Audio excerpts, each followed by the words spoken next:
Sunday's decisive election victory makes Recep Tayyip Erdogan the most successful prime minister in the history of Turkey.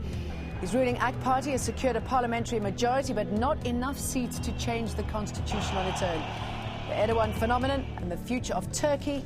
This is Inside Story.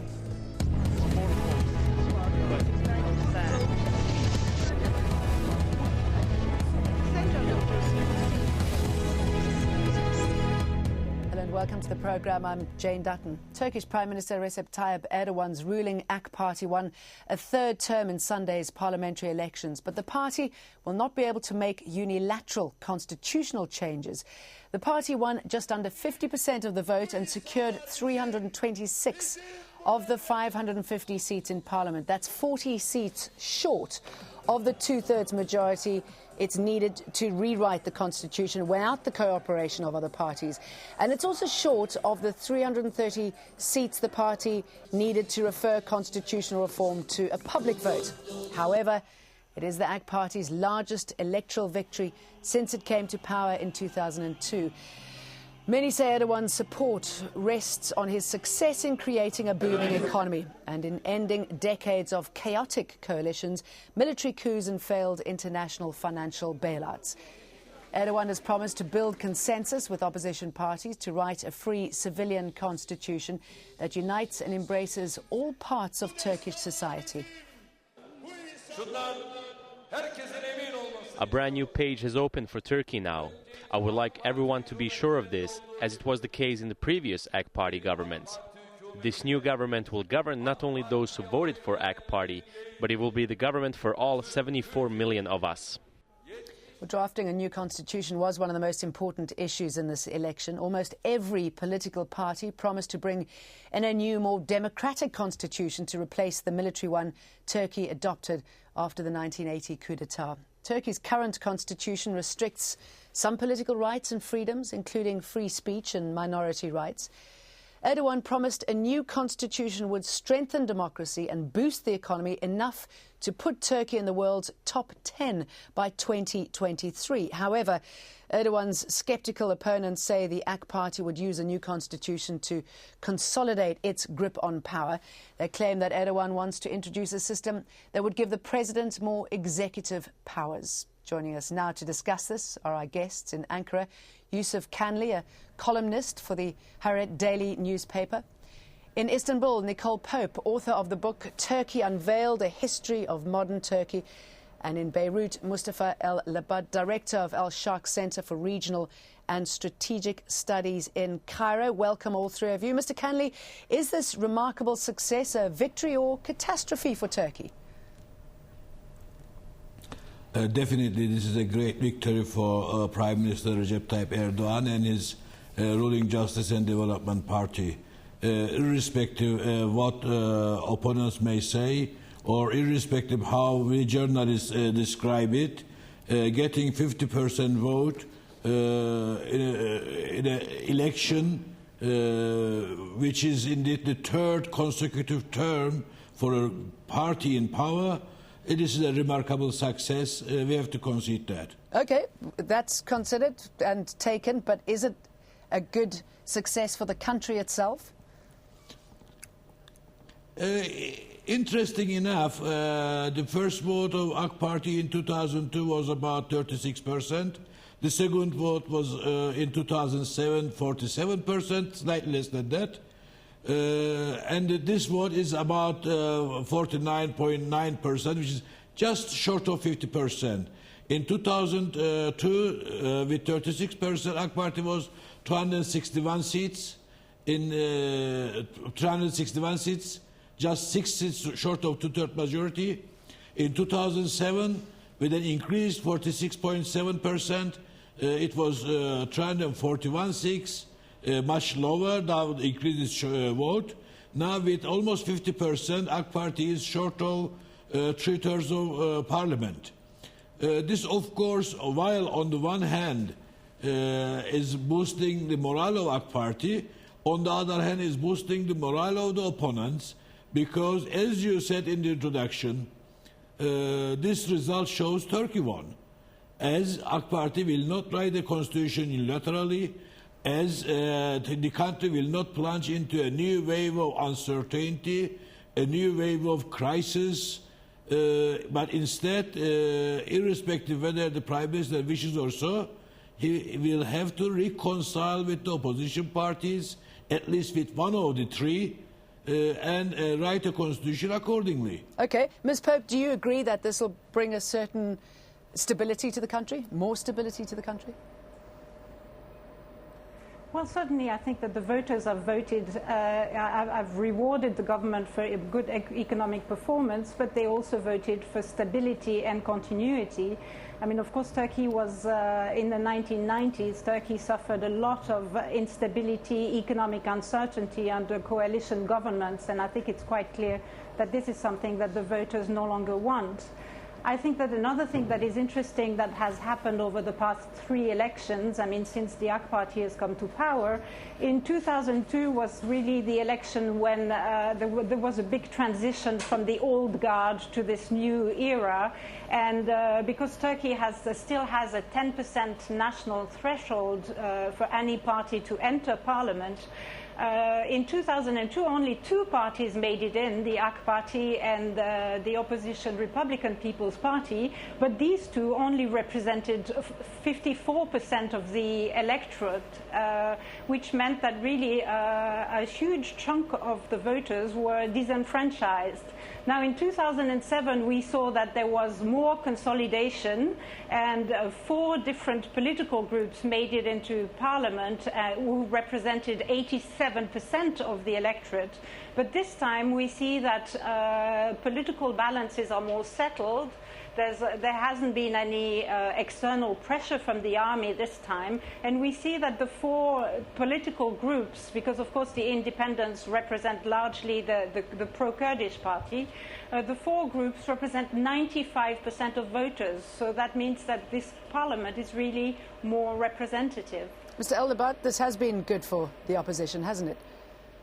I think AK Party achieved a huge victory, but this victory, as said, is not enough to change the constitution alone. I think the AK Party will go forward to have a wider consensus with CHP, the Secular Party, and the Nationalist Party. Otherwise, AK Party cannot translate its victory into real politics. So to translate this huge victory and to translate it into real politics, I think AK Party will have dialogue among the political parties in Turkey in order to manifest its victory. So, but if you talk to the political parties, particularly the Nationalist Party, this is certainly going to raise the question of the Kurds.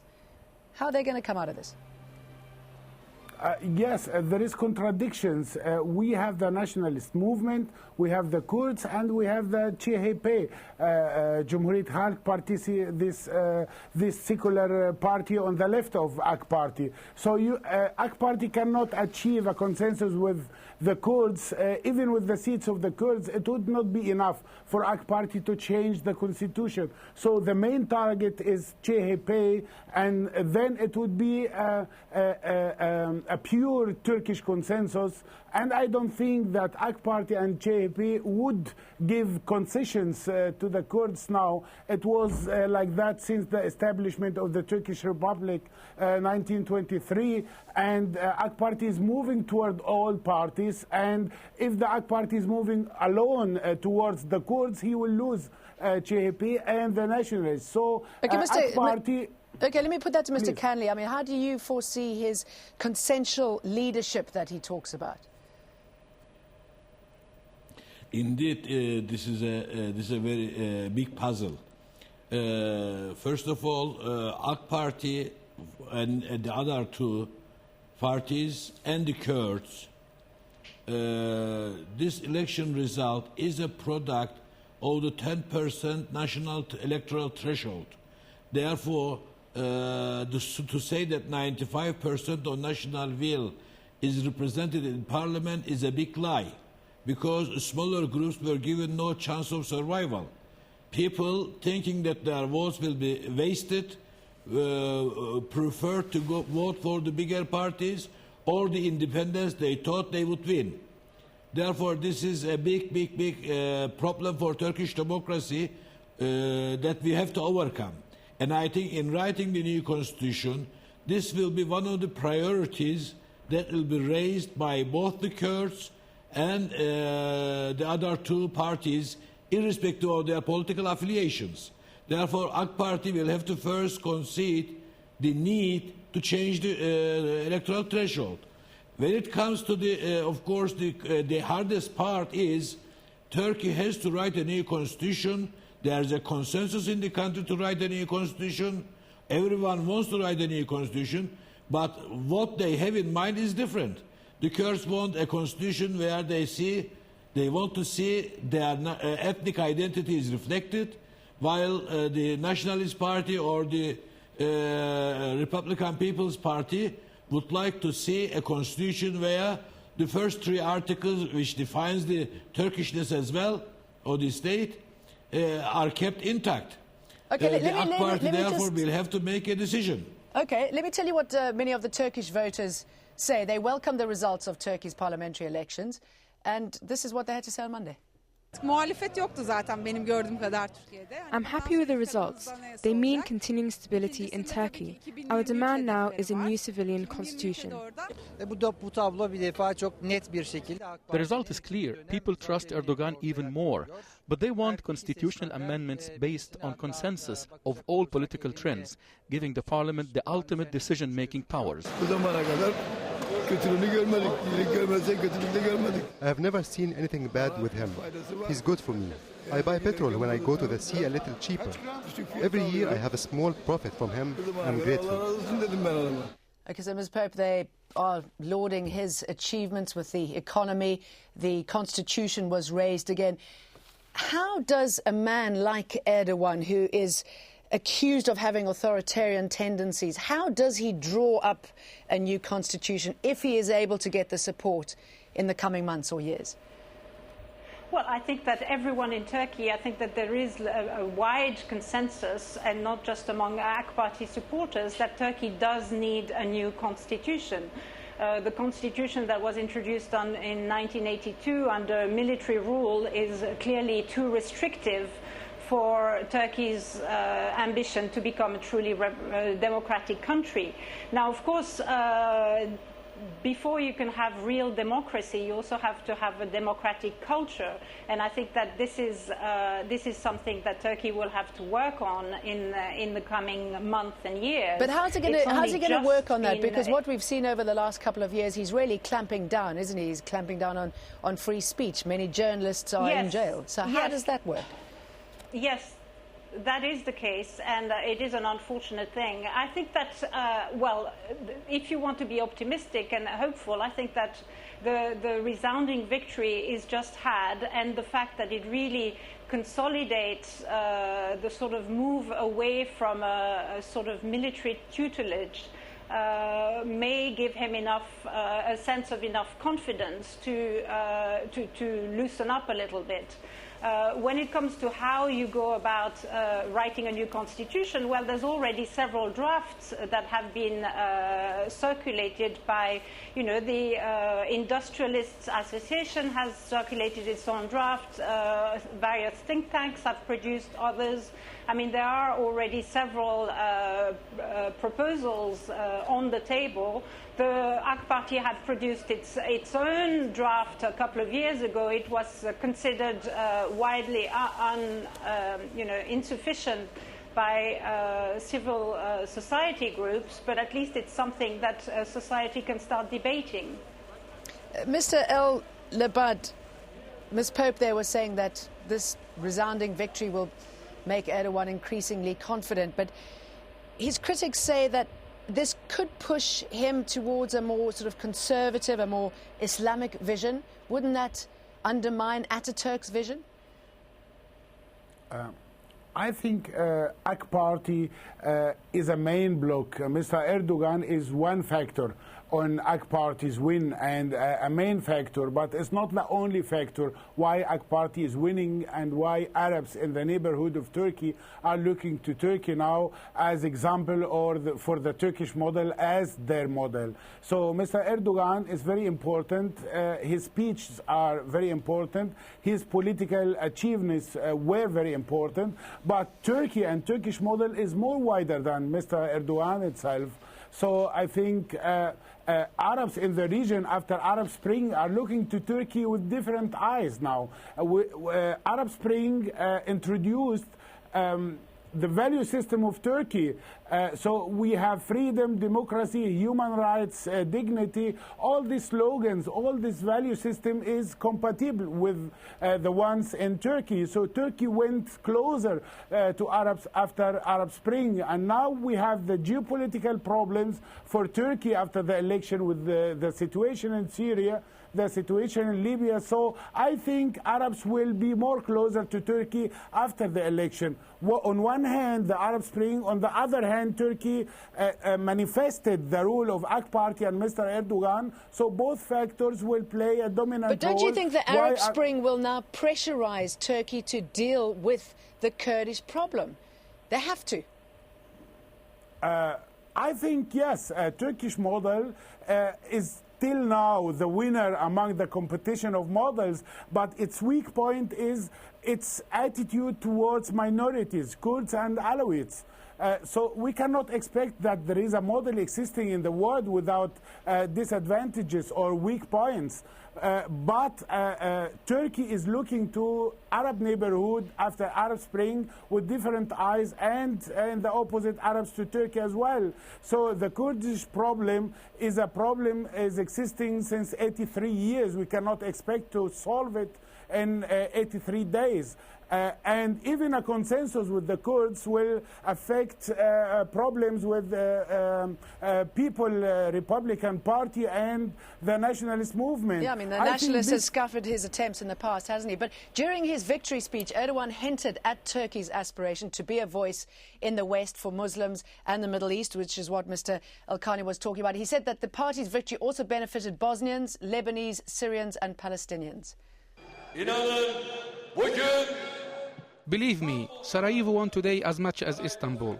Beirut won as much as Izmir. Damascus won as much as Ankara.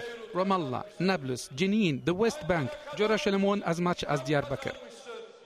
Mr. Kanli, fascinating that he's made this not just a victory for Turkey, but for the entire region. Was it the entire region, or did you realize which cities he was mentioning?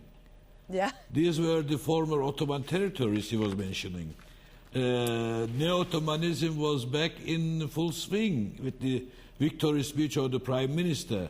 So who's going to be buying that? I must say the victory speeches of the Prime Minister are just rhetoric. We saw a similar speech in 2007 which died out in less than 2 days. Let's see how many days this one will last. But still, this rhetoric signifies that the Prime Minister has aims bigger than Turkey. Ms. Pope, he's clearly moving the axis from the west to the east, isn't he? Definitely. Well, I don't. Definitely. I mean, I don't think it's entirely true. I mean, I think that it. Sorry. No, but Mr. Kanli agrees with that, but you say it's not true. Carry on, Ms. Pope.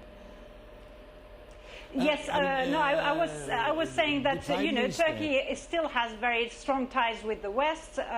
Most of its trade is still conducted with the European Union, and it is still turned to the West. But I think that Turkey has definitely added a different dimension to its international outlook and to its foreign policy, and that's to the region, but not just the immediate region. Turkey is also more active in Africa. It has ties with Brazil. It is, like every other country in the world, it is increasingly turned towards Asia as well, and developing ties with China, because that is where the money and economic growth lie. So I think that there's, yes, of course, there is a bit of nostalgia for the Ottoman Empire, but I think there's a lot of a very, you know, pragmatic economic approach as well. But not really towards the EU. I mean, the reforms that would have made it enter the EU, have EU accession, have literally faded away, haven't they?